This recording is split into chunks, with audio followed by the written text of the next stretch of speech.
her number one, I drove it home. When I gave her number one and she said the fun has just begun, put your lips close to mine and drive it home. So I gave her number two and I drove it home. When I gave her number two, I drove it home. When I gave her number two, she said, darling, this can't be true. Put your lips close to mine and drive it home. So I gave her number three and I drove it home. When I gave her number three, I drove it home. When I gave her number three, she said, please make love to me. Put your lips close to mine and drive it home. Then I gave her number four and I drove it home. When I gave her number four, I drove it home. When I gave her number four and she said, darling, give me more. Put your lips close to mine and drive it home. So I gave her number five and drove it home. When I gave her number five, I drove it home. When I gave her number five, she said, oh Lord, I'm so alive. Put your lips close to mine and drive it home. Then I gave her number six and I drove it home. When I gave her number six, I drove it home.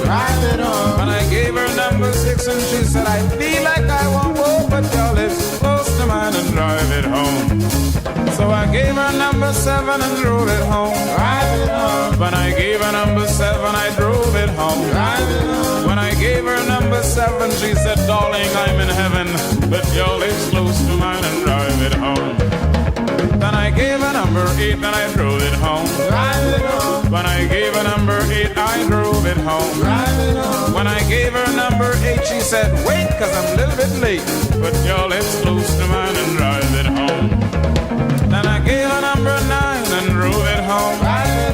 When I gave her number nine, I drove it home. When I gave her number nine, she said, ooh, I'm right on time. Put your lips close to mine and drive it home. So I gave her number 10 and I drove it home, but I was getting tired. When I gave her number 10 and drove it home, I was getting tired. When I gave her number 10 and she said, honey, the old boy Ben, but put your lips close to mine and drive it home. But I raised up number 11 and drove it home. I raised up number 11 and drove it home. When I raised up number 11, she said, you've got to be a Bahamian, put your lips close to mine and drive it home. So I gave her the full 1 dozen and drove it home. I gave her the full 1 dozen and drove it home. When I gave her the full 1 dozen, I found out she was my first cousin, but I put my lips close to hers and I drove it home. You better believe me. Now who put the pepper in the Vaseline? Who put the pepper in the Vaseline? Who put the pepper in the Vaseline? Oh Lord, I can't stand this pain. I want to know who put the pepper in the Vaseline? Who put the pepper in the Vaseline? Who put the pepper in the Vaseline? Oh Lord, I can't stand this pain. Listen. Sissy was living in this apartment. 5 months gone by, they don't pay no rent. They never tipped the maid a solitary cent. So she got some hot pepper, mixed it up in the Vaseline, and away she went. And here the sissy. Who put the pepper in the Vaseline? Now who put the pepper in the Vaseline? Damn it, my bungie on fire. Who put the pepper in the Vaseline? Oh Lord, I can't stand this pain. I want to know who put the pepper in the Vaseline? Who put the pepper in the Vaseline? Who put the pepper in the Vaseline? Oh Lord, I can't stand this pain. Listen, they sent for a police to investigate. 1 o'clock in the morning, sissy policeman knocking on the gate. 1:15, I heard that policeman shout, hey!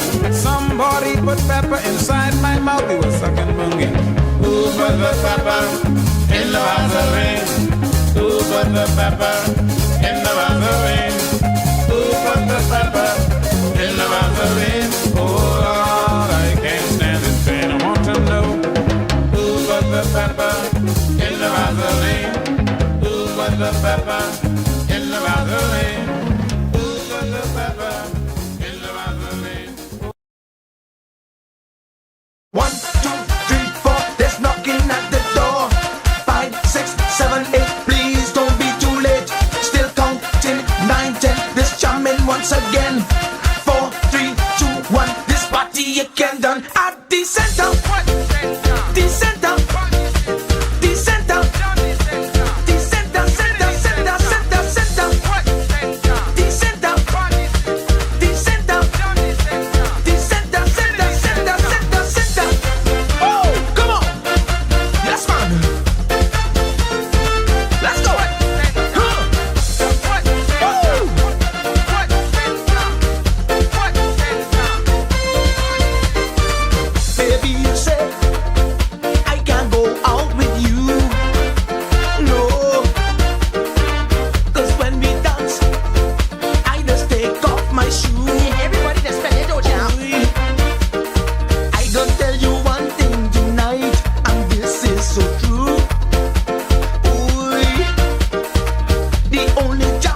is when I jam in with you. I at the center, the center, the center, the center, center, center, center, center, the center, the center, the center, center, center, center, center. Let's go, girl. Come on. Yes, man.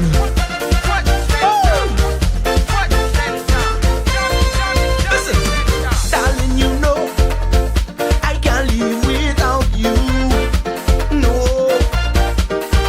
but don't be so slow, 'cause it's time to go, and you acting like you're stuck in blue. One thing I don't want to do is stand in no line. No, time is of the essence, girl, and I love to whine. Hey, at the center, the center, the center, the center, center, center, center, center, the center, at the center, the center, center, center, center, center. Bring on, running, girl. Come on. Let's go, man. I know you gon' like this. Come on. Listen. Come on, come on, come on. Huh. Come with it. Oh. Mother sick.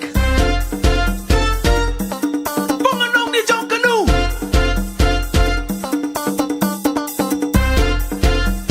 Come on, girl. Let's go.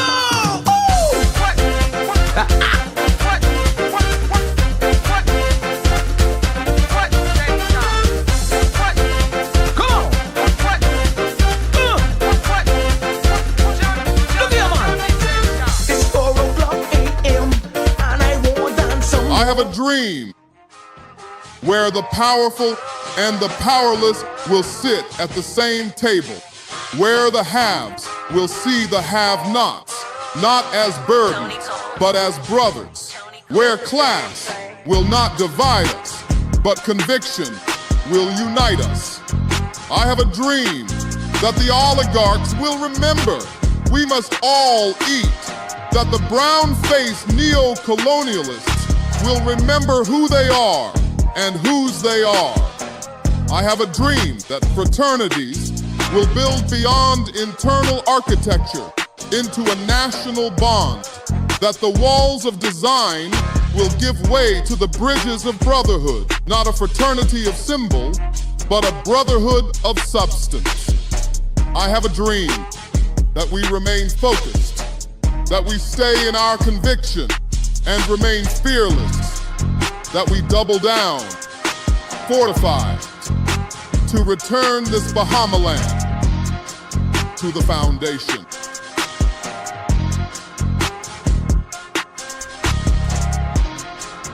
Good afternoon, ladies and gentlemen. This is The Foundation with Howard Grant on this beautiful, absolutely gorgeous Tuesday afternoon. I'm here with you, jamming, always being able to take the time out to have a good conversation with you. Always grateful to do this the way that we're doing this. It is a wonderful thing to be here with you in the land of the living as we continue to be able to talk about where we are and where we're going in the country. I want to be able to shout out, like I said, guys, please send prayers up for my cousin. I continue to be able to think about him and pray about him. And just pray that he's in a good position and being able to get some things done. Like I indicated to you that he had an accident in Grand Bahama. He's living here in Nassau, right? And went over to Grand Bahama to his brothers and stuff like that to be able to go to a wedding for his nephew, his sister's son. And got in an accident, cracked his skull, his brain is bleeding. They're trying to send him off to Florida to be able to take care of him like that. So send prayers up. And I don't know where you are.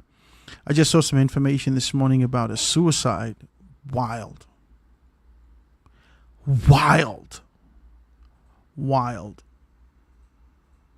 And I don't say this as a light thing. I think all of us have had our fair share of tribulations in this life. And it's hard, man. It's not an easy thing. It's not an easy road that we're out here. I think Job chapter 4 starts to talk to us about that. A man born to a woman. A man born to a woman. His days are short and full of trouble. You're going to have issues.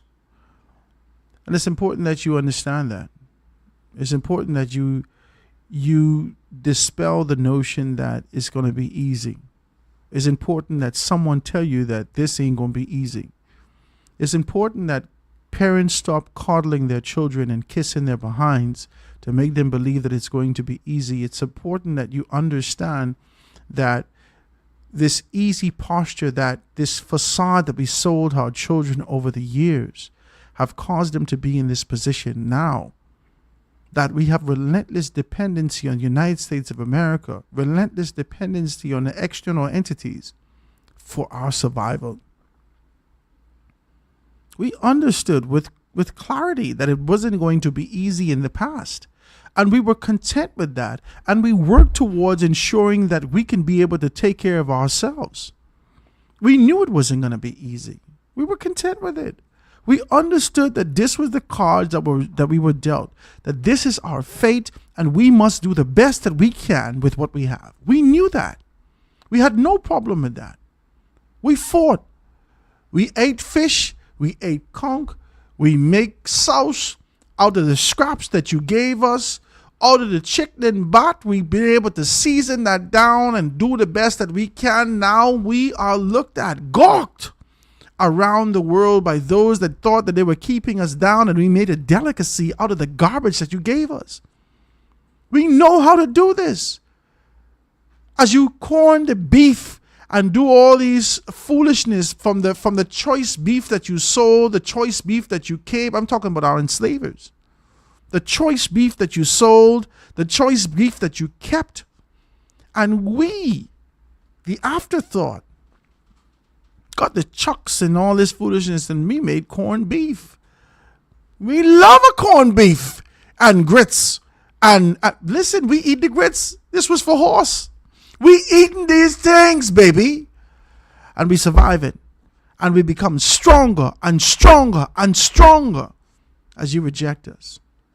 But then here comes the concept and idea of democracy and liberty and freedom. Whilst we wanted our freedom, whilst we wanted to be free men, this concept and idea of being able to acquire these things has placed us in the position where we became lazy. We became lazy. And I'm not just talking about the Bahamas. If we look Caribbean wide, we have become a lazy people. Listen, for 2 nights straight, I prayed for Jamaica. 2 nights straight. I said, Jesus, God, please help them, Lord God. Because some of these idiots that coming on this flipping TikTok think this a joke. They think this a joke. This ain't no game. If you were paying attention to Caribbean news, you would realize that brick houses in Abaco gone. If you were paying attention to what was happening around the world, brick houses in Abaco gone. You around here playing with this tin house, tin roof, and you couldn't even put 2 screws in that to hold that down. Yeah? But you outside tying down the mango tree. I watched this, and I want to say so bad, but I just want to be decent. I want to be decent today. Honest to Jesus, I just want to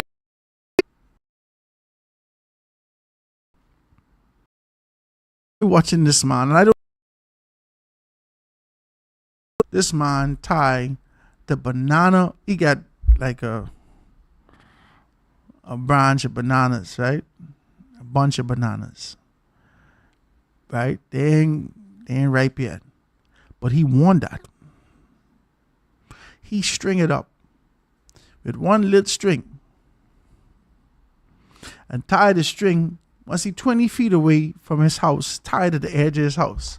And then he stepped back and looked at it and say, yeah.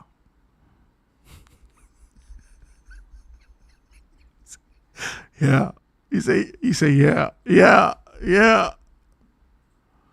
Sir,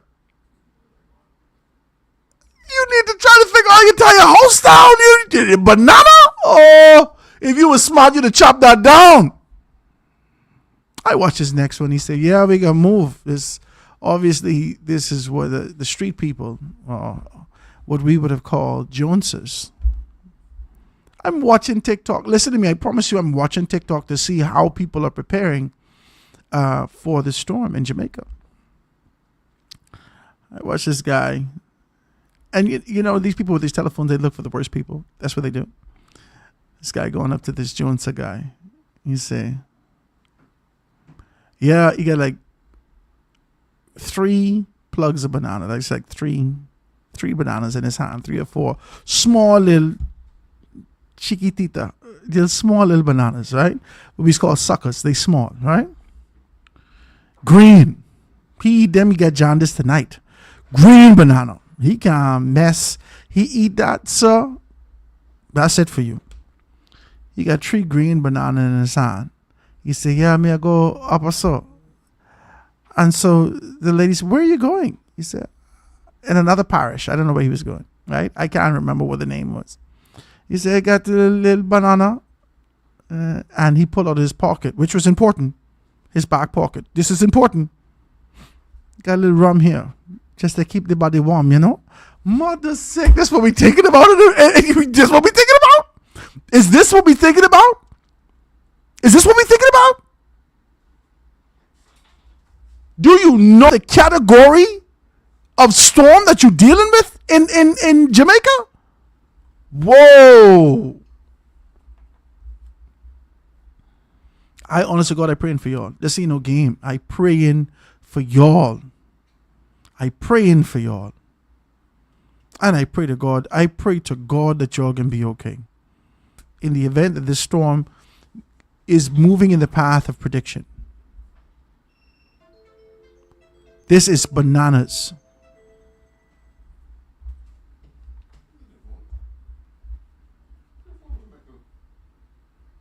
This is bananas. So I just want to be able to say that to you. And I think we have some stuff from yesterday. I want to play a little something from Andrew Holdings. If you were in that yesterday, Prime Minister Andrew Holness out of Jamaica being able to talk to us. He watches Andrew Holness. I want to look at these things. The Prime Minister actually talks about this. Safe from the storm. Safe from the storm. 1,400 people evacuated from the hurricane's path. This is what this is. More than 1,400 residents. And this is the Tribune paper, guys. The Tribune paper that we're looking at today. Safe from the storm. They got all the information in the paper, guys. Make sure you pick up your favorite local daily. And the realigner is on the shelf. We just got word it's going to be at Blue Water Marina. Bimini Blue Water Marina. Bimini Blue Water. You should be able to see that by this weekend. We're going to send it up there to make sure everything is taken care of, and then you'll see everything going forward with that. So I want to thank all those persons, Anastasia. I want to thank Ms. Saunders and all those persons for being able to do that with us. Bahamian Blue Water Marina. Bimini Blue Water Marina, being able to do those things. So this is 1,400 persons. The Prime Minister has indicated as a result of this declaration that he's made yesterday, 1,400 persons evacuated from hurricane's path. More than 1,400 residents are being evacuated from the hurricane's southeastern Bahamas after Prime Minister Brave Davis issued a mandatory evacuation order ahead of the hurricane Melissa, which is expected to hit Jamaica with catastrophic winds, flooding, and storm surge before heading towards Cuba, and then, as it's a weaker storm, heading towards the Bahamas. Okay?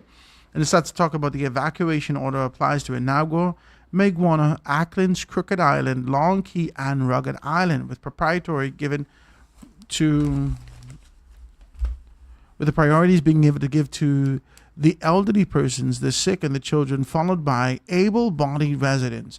The government said air and sea transportation are being provided for all evacuees being relocated to New Providence, where shelters and family accommodations have been arranged. This was what I asked yesterday. I reached out to the Office of the Prime Minister trying to be able to get some information, and I sent some information to Director of Communications in the Office of the Prime Minister, Latre Ramming, to be able to find out some information as it relates to how things are going and who's been taken care of in what areas.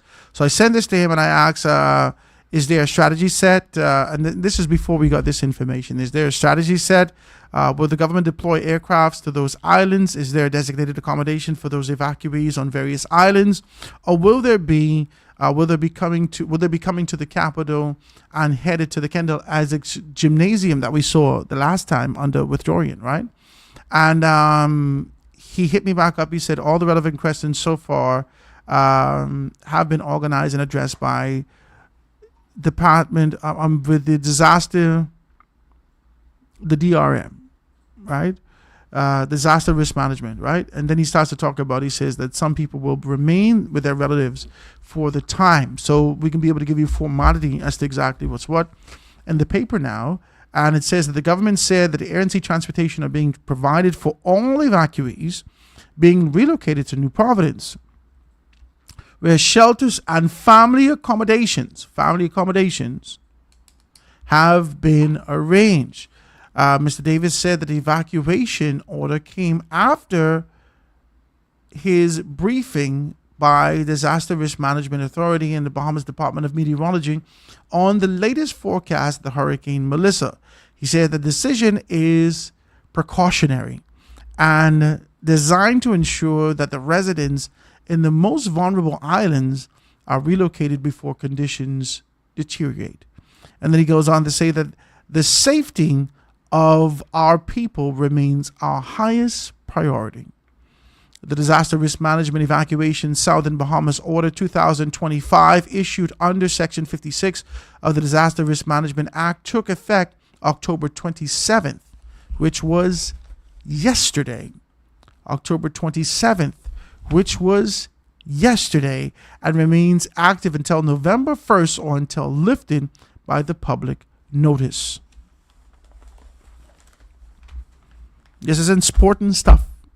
Shout out to the PLP. They had an event last evening. I'm still waiting to hear from the Free National Movement as it relates to their position. I see that persons are campaigning. There has been a lot of snicker. There has been a lot of conversations. I've reached out to Brian Brown.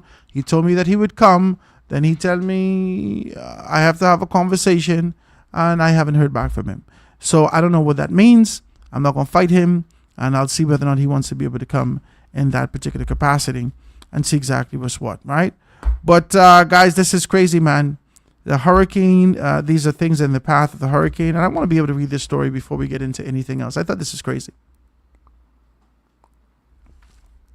I thought this was crazy. I thought this was unnecessary, and I thought that this kind of an idea and this relentless desire, this appetite for salaciousness, this appetite to be able to dive into people business, this appetite that you have to be able to find the story behind the story, this appetite to be able to quench your emotional desires that provoke you to a position.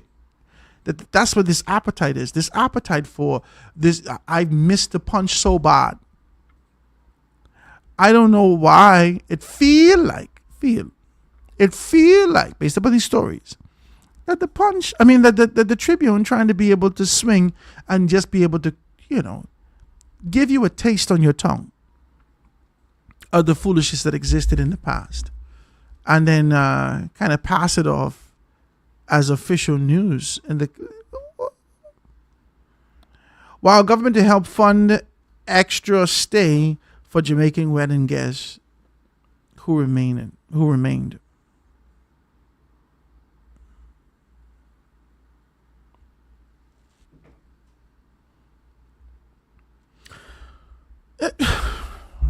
Jesus. Anyway, let's read a little taste of the story so you can be able to see exactly what's what. The Davis administration has given financial assistance to the Bahamians who visited Jamaica for a wedding but did not leave in time and could not afford to extend their stay as Hurricane Melissa neared the island. Foreign Affairs Minister Fred Mitchell declined to comment yesterday. However, his predecessor, Darren Henfield himself, a Hurricane Dorian survivor, told the Tribune the 50-member group, including residents of Abaco and Grand Bahama, who are now hunkering down at the Dreams Rose Hall Resort and Spa in Montego Bay. The group traveled to Jamaica to attend a wedding of Mr. Henfield's brother.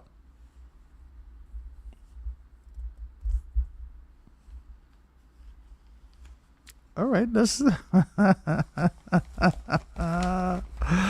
read the story. And then it says that Melissa, now a powerful Category 5 hurricane, was expected to hit Jamaica this morning. His fierce winds and torrential rains before the moving towards Cuba and southern Bahamas. Jamaica closed the airports on October 26, day before yesterday, October 26, as the system approached. Mr. Henfield said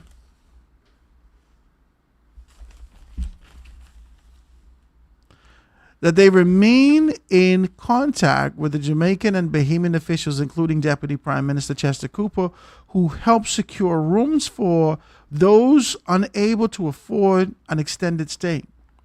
That is very much appreciated by many in the group who did not or who were not prepared for an extended stay. We believe, I can't see this. You see me doing this kind of a squinting thing. I don't know why. This feels like a little lighter than the first page. We believe we're in the best possible place to be in Jamaica. 100% fact. 100% fact. Montego Bay, which is the the northwestern part of Jamaica, there is the trajected path is sort of headed central and northeast. So you get a lot of rain and you possibly will get a lot of flooding, but the brunt of the hurricane's path is projected to pass right across the center of Jamaica, headed northeast, and being able to kind of slide off there and peer towards Cuba. You are in the best place to be in Jamaica right now. Mr. Henfield added that if I had to be stuck in a hurricane with a group of Bahamians anywhere in the world, I would pick the same group and change nothing about it. What are you talking about, sir? If I had to be stuck? Oh, we don't have to be stuck. From I see that foreman in the thing, hey, look here. I can get my money back? No. But listen, can I come back to Jamaica after you all then fix up and clean up and everything like that? Will you allow me to come back on this here? Can you sign something for that? Boom, I gone. I don't know why people just think this is a game. This ain't no game. This ain't no game. You don't think hurricane is a game? No, baby. This is not a game.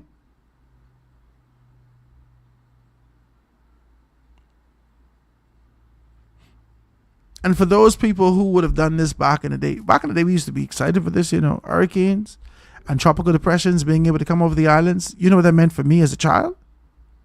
No school. That's all that meant, was no school and this excitement of being able to go to the window and woo, oh my God, Daddy, woo!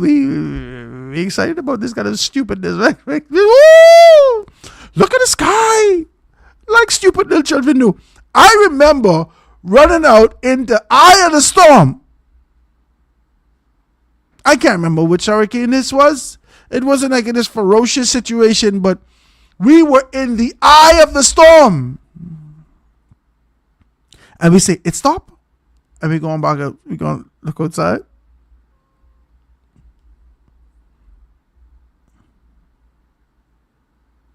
And then it start back up. A little while after. Hurricanes ain't no game, man.